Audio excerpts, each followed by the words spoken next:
Hello YouTube, I'm Avril Verma and today I am starting a new project.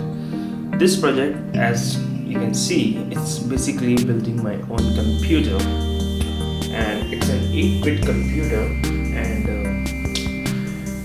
these projects are a little bit complicated, so it's my first attempt to create my own computer, and that's why I want to share my experience with you guys.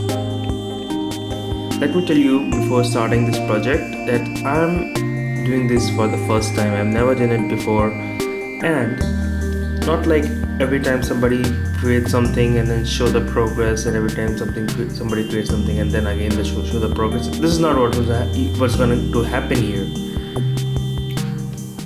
I am going to build something in the front of you in this camera. So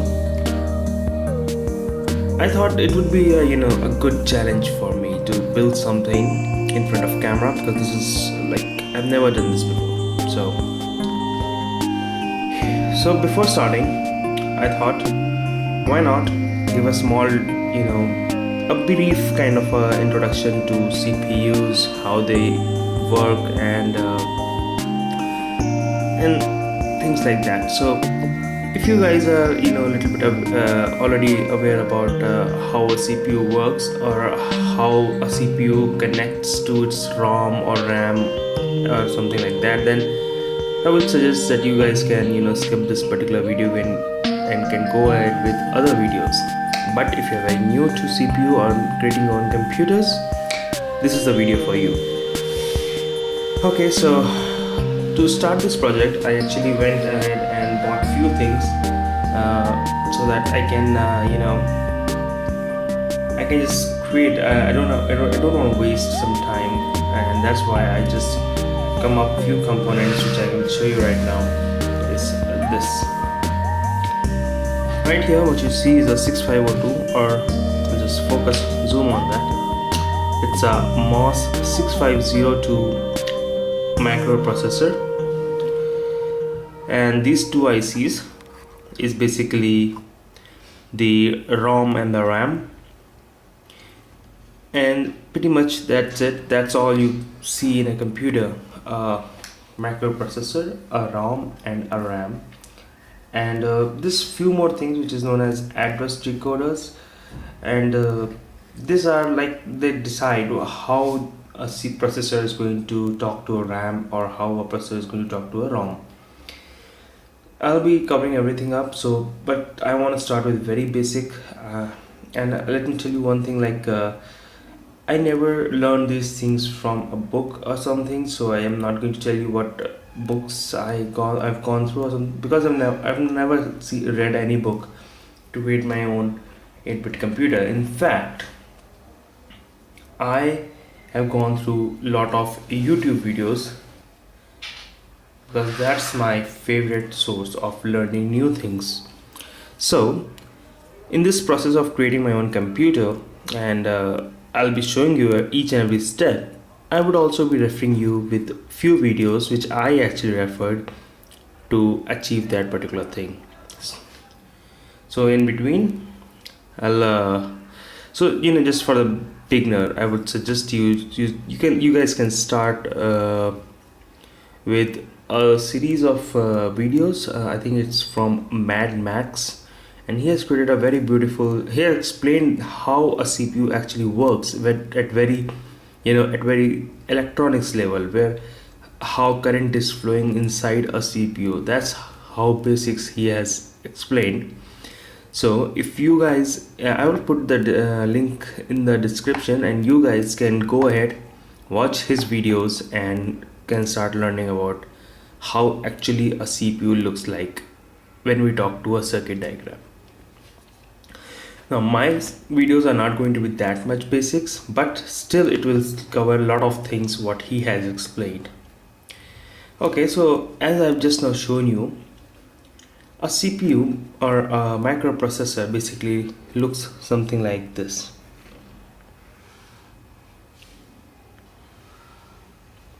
A rectangle, there will be a notch, and there will be legs coming out of it.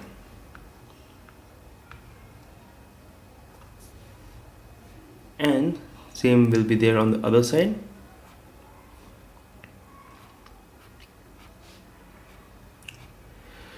These pins are known as the IOs, and they basically contains some kind of a signal. The signal may be like 1 or 0 1 0, something like in binary. And with the help of these signals, CPU is going to do some processing and it's going to give the output on some other IOs, which is going to be part of these only, and the CPU is going to set them to either 1 or 0 or 1 or 0. Okay, so when I say 1 or when I say 0, what does it means? It means that if it is taking as an input, I have to put 5 volts on that particular pin when it is going to take 1 as a value, and when it is 0, I have to put 0 volts onto it. That means if I am putting 0 volts of current, okay, current is not in voltage, but basically current, there must be some kind of electrical signals which is going to have some current and going to have some voltage. The current is mostly in microamps or milliamps, depending on how much is the capacity of the processor, but voltage is going to be either in 5 volts or in 0 volts. That's how a CPU works. It's gonna take 0 volts or 5 volts. That's it.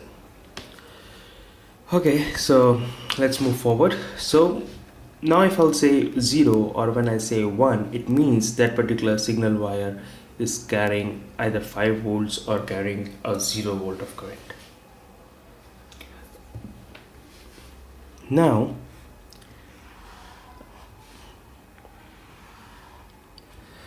a processor is going to have it has two units. One is known as the ALU or arithmetic logic unit, and second one is known as CU or known as the control unit. So the arithmetic logic unit, as it says, that it's to arithmetic operations, and control unit is basically for controlling different components of the computer, something like controlling the RAM, controlling the ROM, or whatever component the CPU wants to talk to. Now first we are going to cover ALU, and when it comes to ALU, a CPU is going to have two inputs and one output. The two inputs are going to be I would say, when if you have to do something like A plus B is equal to C, then A and B are two inputs. But since this is a binary, we need the input will be a little bit different. It will be something like this.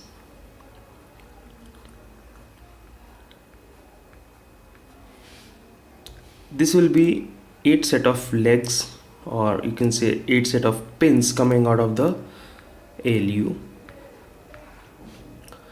and it is going to represent A, which is this A as an input. There will be another set of 8 legs or pins, which is going to represent B, which is this one. And there will be one more set of wires which is going to represent C. This A is going to have some value in binary, which is going to be look like 1 0 1 1 0 1. Okay, something like this. B in the same way can have the value something like this.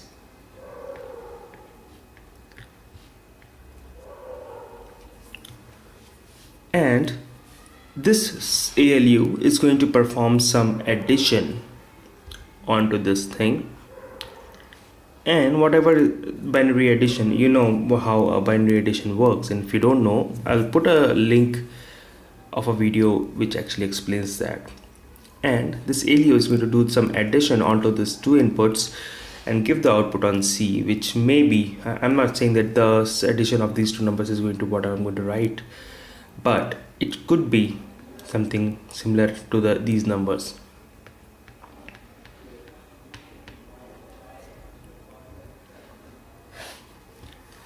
By the way, this is not the summation of these two binary numbers, but it would represent something like this. That's all what CPU do. It do addition. So if you say, how about subtraction? It's basically adding a positive number with a negative number. What about multiplication? It's like doing the addition multiple times, or division means doing the subtraction multiple times. Everything that you do on a computer can finally be divided into some kind of arithmetic or logical operations, and that's it. Finally, it turns down into either adding two numbers or doing some kind of a logical operation, something like and, or, not. Basically this three basic logical operations.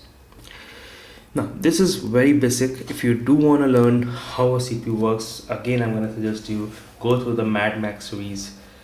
But now from this point onwards, I'm going to explain how a CPU or how a motherboard basically looks like in a computer. Now let's say we have a CPU which is having an input A, an input B, and an output C. Now, this input is not just a single wire, it's a bunch of 8 wires, but I am representing it as one single wire. Same goes with B and same goes with C. So there will be a one more signal wire which is known as clock. Now as A and B, clock is not going to be a group of 8 wires or set of 8 wires. It is just a single wire, but there will be a little bit of difference, and the difference is this clock signal looks something like this.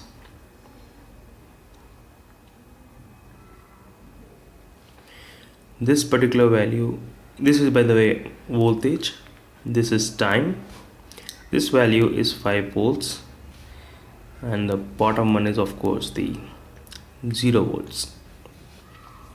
It means there's a clock which is just keep on pulsating to 5 volts and 0 volts, and we keep that clock onto this pin of a processor, of a ALU, or maybe a CPU also. Why do we need this clock? We need this clock because as soon as clock hits 5 volts, CPU is going to do one operation. It can be anything. It can be a logical operation or arithmetic operation, or maybe something by a control unit. So technically it's not ALU, it's a CPU. Clock belongs to a CPU. Now you can understand, higher the clock rate, faster is the CPU. So when you go and buy a computer, even today, it comes with some speed in gigahertz. That is like 3.5 gigahertz or 5 gigahertz. I don't know this something more than that, but that's how we get a computer. It means there's a clock attached to that particular microprocessor inside your computer, which has, that much frequency. Now somebody can ask, okay, fine, so what if I go open my computer and replace the slower clock with a faster clock? My computer will start doing more operation in 1 second, and then it will become much faster. So technically you can do it, but that would damage your computer for sure, because higher the clock rate, more the heat your CPU is going to produce. So you might have seen when you have a phone and you start playing some heavy games onto it. These CPUs, which this modern CPUs basically has something known as some kind of a programmable clock. I mean, if a CPU wants to do some heavy operations, it can actually manipulate its clock. I'm talking about the modern CPU, not the 8-bit CPUs. And when you increase the clock rate, it's basically known as overclocking. And these CPUs can, to some extent, do some overclocking to its own clock, and they will start running faster, and they will start draining your battery faster because it's not doing more operation at the same time, and vice versa. So it can reduce its clock rate so that it can save the battery and can run for longer time. That's what they introduced in Google. Google has introduced something known as battery saving or very high battery saving mode in, I think, Lollipop they have introduced in Android. They are basically manipulating the CPU clock to slow down or to run faster. But if you go much more higher than the processor's capacity, it will just fry itself. That's why a term known as overclocking comes. You guys can go ahead and Google it or find it on YouTube. Some people basically use liquid nitrogen. They actually pour their CPU into the liquid nitrogen and then increase the clock rate to much higher value than suggested, and then also a processor can resist that much clock rate, and it works very fast. And that's why you have seen servers are mostly used in the places where there is very cold, because they actually overclock their systems and they don't want to fry their CPUs. They actually cool it using liquid nitrogen, and also they keep it in very cold environment. Okay, so I think this is very basic about ALU, and in my next video I'll explain how basically this ALU, or maybe this CPU basically connects to its ROM and RAM. And then next part I'll try to explain how address decoding works, and maybe by fourth part we will start doing the most interesting thing, which is the soldering or building our first 8-bit computer using these 3 ICs and some address decoders. Till then, thanks for watching my video, and I hope you like it, and please subscribe for further videos which I want to make on this particular series. Till then, bye bye.